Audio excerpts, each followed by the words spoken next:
महाराष्ट्र की सियासत में आज तस्वीर बिल्कुल साफ है। सत्ता पक्ष जश्न में है और विपक्ष जवाबों की तलाश में। नगर परिषद और नगर पंचायत चुनाव के नतीजों ने महायुति को जबरदस्त बढ़त दिलाई है, लेकिन इन नतीजों के बाद असली घमासान विपक्ष के पाले में देखने को मिल रहा है। हार सिर्फ सीटों की नहीं है, बल्कि भरोसे, तालमेल और नेतृत्व की भी लग रही है। एक तरफ कांग्रेस और शिवसेना उद्धव ठाकरे गुट मिलकर राज्य निर्वाचन आयोग पर सवाल खड़े कर रहे हैं, तो दूसरी तरफ वही सहयोगी दल अब एक दूसरे पर खुलेआम निशाना साधने में लगे हैं।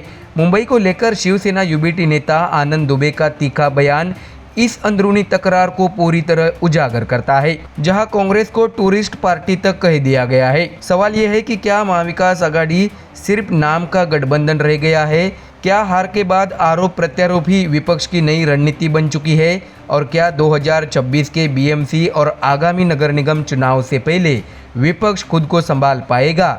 आज के इस खबर में हम आपको दिखाएंगे महायुति की जीत का सियासी मतलब, विपक्ष की टूटी एकजुटता, चुनाव आयोग पर उठे सवाल और वो बयान जिन्होंने महाराष्ट्र की राजनीति में नई हलचल पैदा कर दी है। तो दर्शकों जुड़े रहिए, क्योंकि खबर सिर्फ नतीजों की नहीं, आने वाले बड़े सियासी मुकाबले की भूमिका है। दर्शकों बता दें कि महाराष्ट्र की सियासत में रविवार का दिन सत्ता पक्ष के लिए जश्न और विपक्ष के लिए बेचैनी लेकर आया। नगर परिषदों और नगर पंचायतों के चुनाव नतीजों ने न सिर्फ महायुति को बड़ी बढ़त दिलाई, बल्कि महाविकास आघाड़ी के भीतर चल रही दरारों को भी पूरी तरह उजागर कर दिया। 288 नगर निकायों में से 217 पर जीत के साथ बीजेपी शिवसेना गठबंधन ने साफ संकेत दे दिया है कि जमीनी राजनीति में फिलहाल उनका पलड़ा भारी है। ऐसे में दर्शकों, नतीजों से ज्यादा चर्चा में है विपक्ष की आपसी खींचतान। हार के बाद जहां कांग्रेस और शिवसेना यूबीटी ने एक सुर में राज्य निर्वाचन आयोग पर सवाल उठाए, वही अंदर खाने एक दूसरे पर तीर चलाने शुरू हो गए हैं। मुंबई की राजनीति को लेकर शिवसेना उद्धव ठाकरे गुट के नेता आनंद दुबे का बयान इस तकरार की सबसे बड़ी मिसाल बनकर सामने आया है। आनंद दुबे ने कांग्रेस पर तीखा हमला बोलते हुए कहा है कि मुंबई में कांग्रेस को गंभीरता से लेने की कोई जरूरत नहीं है। उन्होंने कांग्रेस की तुलना टूरिस्ट पार्टी से करते हुए तंज कसा, आओ घूमो, होर्डिंग्स लगाओ, प्रचार करो, चुनाव हारो और वापस चले जाओ। दुबे यही नहीं रुके, उन्होंने दावा किया है कि मुंबई का रिश्ता हमेशा शिवसेना से रहा है और पिछले 30 सालों से मुंबई म्यूनिसिपल कॉरपोरेशन पर शिवसेना की ही पकड़ बनी हुई है। उन्होंने पूरे आत्मविश्वास के साथ 16 जनवरी 2026 के बीएमसी चुनाव में जीत का दावा भी ठोक दिया। हालांकि इस दावे के बीच एक बड़ा राजनीतिक भरोसाबाज भी सामने आया है। एक तरफ शिवसेना यूबीटी कांग्रेस को मुंबई में कमजोर बता रही है, तो दूसरी तरफ वही शिवसेना महाविकास आघाड़ी के तहत कांग्रेस और अन्य दलों के साथ मिलकर चुनाव लड़ने की बात भी कर रही है। यानी हार के बाद गठबंधन कायम है, लेकिन भरोसा कमजोर पड़ता दिख रहा है। ऐसे में उधर कांग्रेस ने भी हार की जिम्मेदारी लेने के बजाय सीधे राज्य निर्वाचन आयोग को निशाने पर लिया। प्रदेश कांग्रेस अध्यक्ष हर्षवर्धन सकपाल ने जीतने वाली पार्टी उम्मीदवारों को बधाई देते हुए व्यंग्यात्मक अंदाज में निर्वाचन आयोग को भी बधाई दे डाली। कांग्रेस का आरोप है कि सत्ताधारी महायुति को हर स्तर पर प्रशासनिक मदद मिली, तो वही दर्शकों, इसके साथ ही शिवसेना यूबीटी की तरफ से भी यही लाइन दोहराई गई। पार्टी के वरिष्ठ नेता अंबादास दानवे ने महायुति की जीत का श्रेय धनबल और बाहुबल को दिया। छत्रपति संभाजीनगर में दानवे ने कहा है कि सीटों के आंकड़े जनता के मूड को नहीं, बल्कि सत्ता के संसाधनों को दिखाते हैं। हालांकि दानवे ने यह भी दावा किया है कि इन नतीजों का असर आने वाले 29 नगर निगम चुनाव पर नहीं पड़ेगा, क्योंकि शहरी मतदाता अलग मुद्दों पर वोट करता है। ऐसे में दानवे के इस बयान से यह साफ होता है कि विपक्ष हार को स्वीकार तो कर रहा है, लेकिन उसे भविष्य की हार से जोड़ने को तैयार नहीं है। सवाल यही है, जब नगर परिषद जैसे छोटे चुनाव में विपक्ष एकजुट होकर असर नहीं दिखा पाया, तो बड़े नगर निगम चुनाव में रणनीति कितनी कारगर होगी? तो वही दर्शकों, इस बीच नागपुर जिले के कामठी नगर परिषद चुनाव ने विवाद को और हवा दी। बीजेपी उम्मीदवार अजय अग्रवाल की 116 वोटों से जीत के बाद कांग्रेस ने परिणाम पर आपत्ति जताई, जिसके बाद दोबारा मतगणना का आदेश देना पड़ा। कांग्रेस उम्मीदवार शकूर नागानी की आपत्ति ने चुनावी प्रक्रिया की पारदर्शिता पर नए सवाल खड़े कर दिए हैं। कुल मिलाकर महाराष्ट्र की स्थानीय राजनीति अब सिर्फ हार की कहानी नहीं रही, यह सत्ता की मजबूती और विपक्ष की कमजोरी दोनों को एक साथ उजागर कर रही है। एक तरफ महायुति आत्मविश्वास से भरी नजर आ रही है, तो दूसरी तरफ महाविकास आघाड़ी भीतर से बटी हुई और बाहर से आरोपों के सहारे खड़ी दिख रही है। ऐसे में दर्शकों, सबसे बड़ा सवाल यही है, क्या विपक्ष इन नतीजों से सबक लेकर अपनी रणनीति बदलेगा या फिर यही तकरार 2026 के बीएमसी चुनाव तक उसे कमजोर करती रहेगी।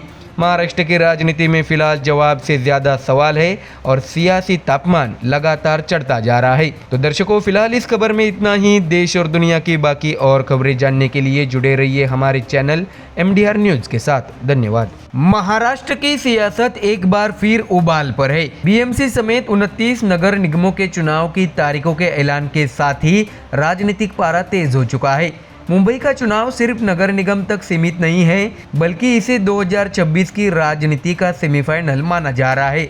ऐसे में हर बयान, हर फैसला और हर गठबंधन सीधे सत्ता की तस्वीर बदल सकता है। इसी बीच कांग्रेस के वरिष्ठ नेता हुसैन दलवाई के बयान ने सियासी गलियारों में नई बहस छेड़ दी है।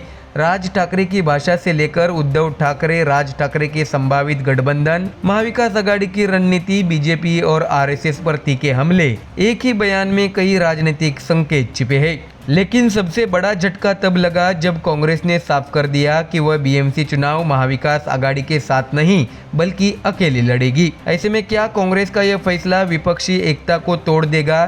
क्या राज ठाकरे की एंट्री मुंबई की राजनीति का गणित बदल सकती है?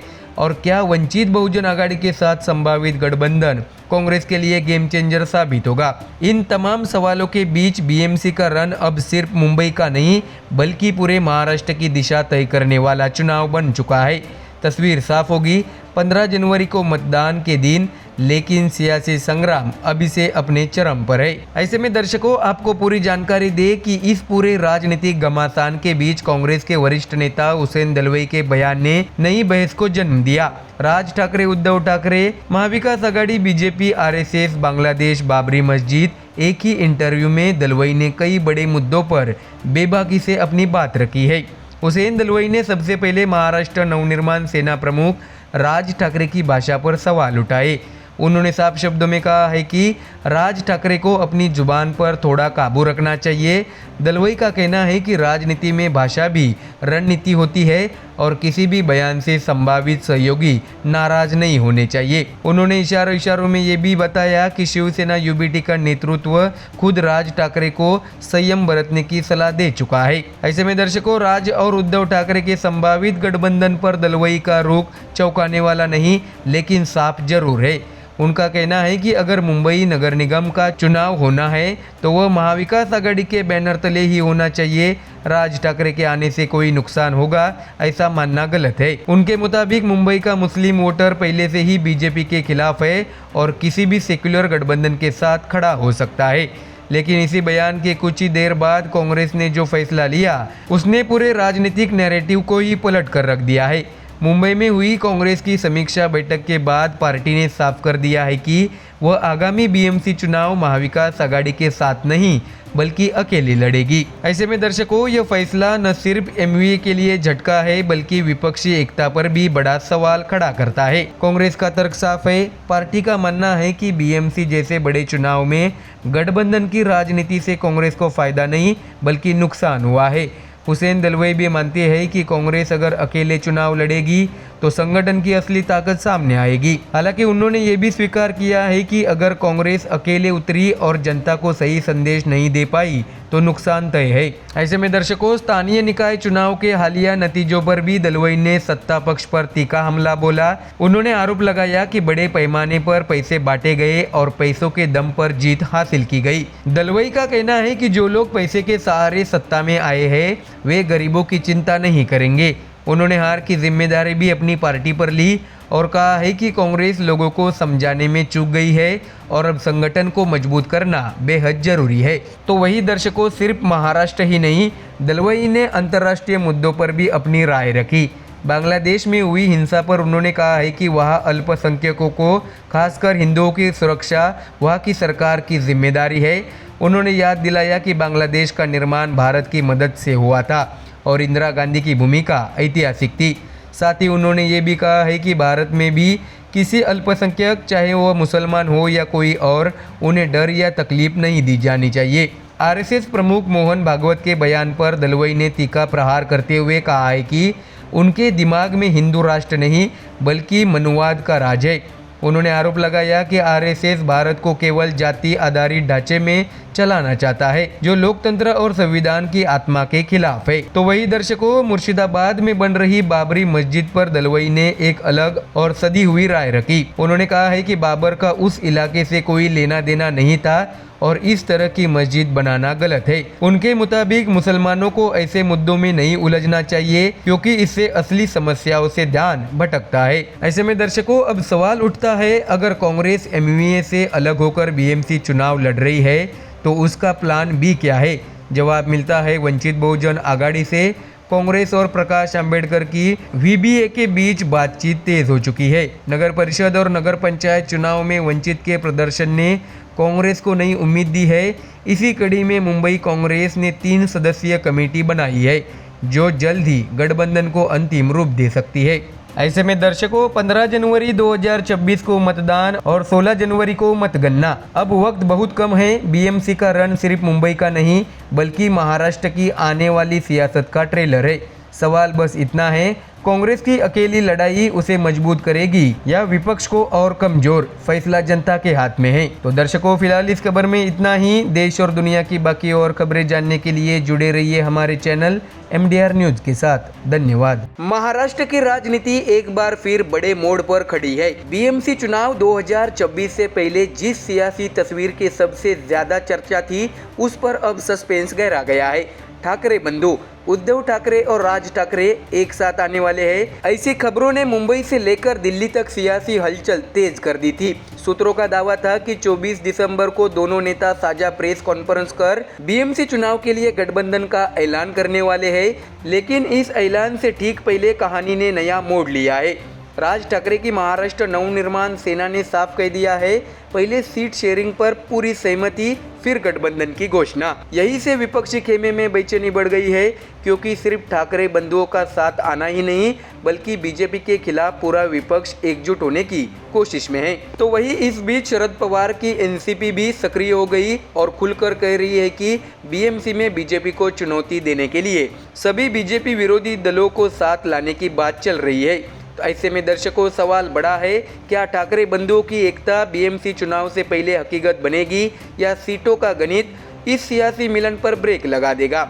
इस पूरी सियासी ड्रामे की हर अंदरूनी कहानी, हर नया मोड़ आज हम दिखाएंगे आपको इस रिपोर्ट में। दर्शकों, आपको बता दें कि मुंबई की सियासत एक बार फिर करवट ले रही है। ठाकरे परिवार जो कभी एक झंडे के नीचे था, फिर एक मंच पर आने के बेहद करीब पहुंच चुका है। लेकिन ऐलान से ठीक पहले गठबंधन की कहानी में ब्रेक लगा और इस ब्रेक ने महाराष्ट्र की राजनीति में सियासी पारा हाई कर दिया है। दरअसल बीएमसी चुनाव 2026 से पहले उद्धव ठाकरे और राज ठाकरे के बीच गठबंधन लगभग तय माना जा रहा था। सूत्रों के मुताबिक बुधवार 24 दिसंबर को ठाकरे बंधु एक साझा प्रेस कॉन्फ्रेंस कर अपने साथ आने का औपचारिक ऐलान करने वाले थे। लेकिन ऐलान से ठीक पहले महाराष्ट्र नवनिर्माण सेना यानी मनसे ने कदम पीछे खींच लिए है और कहा है कि पहले सीट शेयरिंग फिर ऐलान। ऐसे में दर्शकों, यही से शुरू हो गया नया सस्पेंस। यही से विपक्षी खेमे में हलचल और तेज हो गई। मनसे का साफ रुख है कि जब तक हर सीट पर पूरी सहमति नहीं बन जाती, जब तक आखिरी फैसला कागज पर नहीं उतर जाता, तब तक गठबंधन की घोषणा करना जल्दबाजी होगी। यानी मंच तैयार है लेकिन स्क्रिप्ट अभी फाइनल नहीं हुई है। ऐसे में दर्शकों, शिवसेना यूबीटी और मनसे के बीच सीटों को लेकर बातचीत अभी भी जारी है। मनसे कार्यकर्ता बेसब्री से गठबंधन के ऐलान का इंतजार कर रहे हैं, लेकिन अंदर खाने कुछ सीटें ऐसी है जहां दोनों पक्षों के बीच खींचतान बनी हुई है। दर्शकों, जानकारी दे कि सूत्रों के मुताबिक मुंबई के कई अमराठी प्रभाव वाले वार्ड सबसे बड़ी चुनौती बने हुए हैं। घाटकोपर, कांदिवली, बोरिवली, मुलुंड जैसे इलाकों में किस पार्टी को कितनी सीटें मिली, किस चेहरे को मैदान में उतारा जाए, इन्हीं सवालों पर अभी भी माथापच्ची चल रही है। ऐसे में अब तक जो फॉर्मूला सामने आ गया है उसके अनुसार राज ठाकरे की मनसे को करीब 65 से 70 सीटें, उद्धव ठाकरे की शिवसेना यूबीटी को 145 से 150 सीटें और शरद पवार गुट की एनसीपी को 10 से 12 सीटें मिलने का अनुमान है। लेकिन दर्शकों, राजनीति अनुमान से नहीं सहमति से चलती है और यही सहमति अभी पूरी तरह बनी नहीं है। ऐसे में दर्शकों, इसी बीच विपक्षी खेमे में एक और अहम आवाज सामने आई है एनसीपी शरद पवार गुट के महाराष्ट्र अध्यक्ष शशिकांत शिंदे की। बता दें कि मुंबई में मीडिया से बात करते हुए शशिकांत शिंदे ने साफ कहा है कि बीएमसी चुनाव में बीजेपी के खिलाफ सभी बीजेपी विरोधी दलों को एकजुट करने की कोशिश जारी है। शिंदे का कहना है कि सत्तारूढ़ महायुति के खिलाफ मजबूत मुकाबले के लिए शिवसेना, यूबीटी, एमएनएस और एनसीपी शरद पवार गुट के बीच बातचीत चल रही है। यानी साफ है, ठाकरे बंधुओं के संभावित गठबंधन को शरद पवार गुट का भी समर्थन मिलता दिख रहा है। लेकिन दर्शकों, कहानी यही खत्म नहीं होती। पुणे नगर निगम चुनाव को लेकर जब शशिकांत शिंदे से पूछा गया कि क्या उनकी पार्टी अजित पवार के नेतृत्व वाली सत्तारूढ़ एनसीपी के साथ गठबंधन करेगी, तो जवाब बेहद सदा हुआ लेकिन राजनीतिक संकेतों से भरा था। शिंदे ने कहा है कि हमने अपनी स्थानीय इकाइयों को मौजूदा राजनीतिक हालात के मुताबिक फैसला लेने के लिए अधिकृत किया है। यानी राज्य स्तर पर गठबंधन कुछ भी हो, स्थानीय समीकरणों में बदलाव की पूरी गुंजाइश छोड़ी गई है। तो वही कांग्रेस को लेकर भी सवाल उठा, क्या कांग्रेस इस नए गठबंधन का हिस्सा होगी? इस पर शशिकांत शिंदे ने साफ किया है कि कांग्रेस पहले से ही महाविकास आघाड़ी का हिस्सा है और एमयूए में कांग्रेस, शिवसेना, यूबीटी और एनसीपी शरद चंद्र पवार गुट शामिल है। हालांकि राज ठाकरे की एमएनएस अभी एमयूए का औपचारिक हिस्सा नहीं है, लेकिन नगर निगम चुनाव के लिए उसे साथ लाने की कोशिशें पूरी ताकत से जारी है।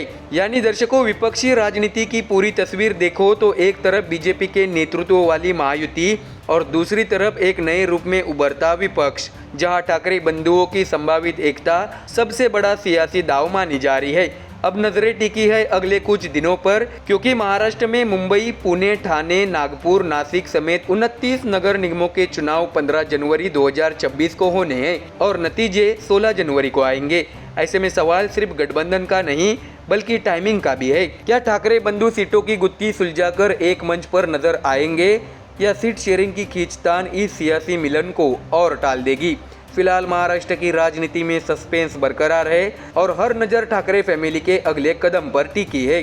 तो दर्शकों, फिलहाल इस खबर में इतना ही। देश और दुनिया की बाकी और खबरें जानने के लिए जुड़े रहिए हमारे चैनल MDR न्यूज के साथ। धन्यवाद। महाराष्ट्र की राजनीति में एक बार फिर जबरदस्त भूचाल आ गया है। नगर परिषद और नगर पंचायत चुनाव के नतीजों ने जहां महायुति को जीत का जश्न दिया, वही इस जीत पर विपक्ष ने सवालों की बौछार कर दी है। शिवसेना यूबीटी के फायर ब्रांड सांसद संजय राउत ने सीधे सीधे सत्ता के शीर्ष पर बैठे नेताओं पर गंभीर आरोप लगाए हैं। राउत का दावा है कि चुनाव जीतने के लिए 15,000 करोड़ रुपए पानी की तरह बहाए गए, वोटरों को पैसा बांटा गया और उसी का नतीजा आज अभूतपूर्व जीत के नाम पर पेश किया जा रहा है। संजय राउत ने मुख्यमंत्री देवेंद्र फडणवीस, डिप्टी सीएम एकनाथ शिंदे और अजित पवार को निशाने पर लेते हुए कहा है कि ये जीत जनादेश नहीं बल्कि धनादेश है। इतना ही नहीं, असली शिवसेना के दावे पर भी संजय राउत ने तीखा तंज कसते हुए अमित शाह तक का नाम घसीट लिया। सुप्रीम कोर्ट, पार्टी चिन्ह और दल बदल जैसे संवेदनशील मुद्दों को उठाकर राउत ने सत्ता बनाम विपक्ष की जंग को और तेज कर दिया है। दूसरी तरफ महायुति इसे ऐतिहासिक जनादेश बता रही है और जनता के भरोसे की जीत का दावा कर रही है। अब सवाल यही है, क्या ये जीत वाकई जनता की मुहर है या फिर आरोपों में सियासी सच्चाई छुपी है? दर्शकों, महाराष्ट्र की राजनीति की इस बड़ी लड़ाई की पूरी कहानी अभी बाकी है। ऐसे में दर्शकों, आपको जानकारी दे कि महाराष्ट्र की सियासत एक बार फिर उबाल पर है। नगर परिषद और नगर पंचायत चुनाव के नतीजों ने जहां महायुति को जीत का जश्न मनाने का मौका दे दिया, वही विपक्ष खासकर शिवसेना यूबीटी इस जीत पर बड़े सवाल खड़े कर रही है। नतीजों के ऐलान के साथ ही सियासी आरोप प्रत्यारोप का दौर तेज हो गया और इस बार सबसे तीखे तेवर में नजर आए शिवसेना यूबीटी के सांसद संजय राउत। बता दें कि संजय राउत ने महायुति के शीर्ष नेताओं यानी मुख्यमंत्री फडणवीस, उप मुख्यमंत्री एकनाथ शिंदे और अजित पवार पर सीधा हमला बोलते हुए चुनाव को पैसे की ताकत से जीता गया चुनाव करार दिया। राउत का आरोप है कि करीब 15,000 करोड़ रुपए चुनाव में झोंक दिए गए, वोटरों में पानी की तरह पैसा बहाया गया और उसी का नतीजा ये है कि महायुति को इतनी प्रचंड जीत मिल गई।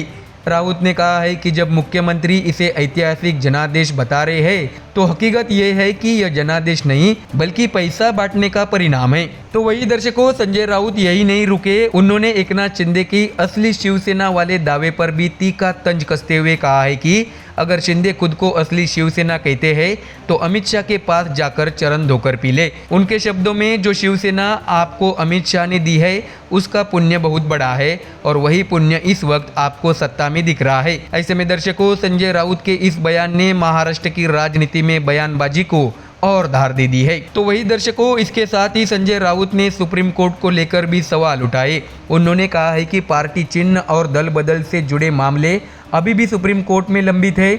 उनका आरोप है कि कोर्ट पर दबाव है।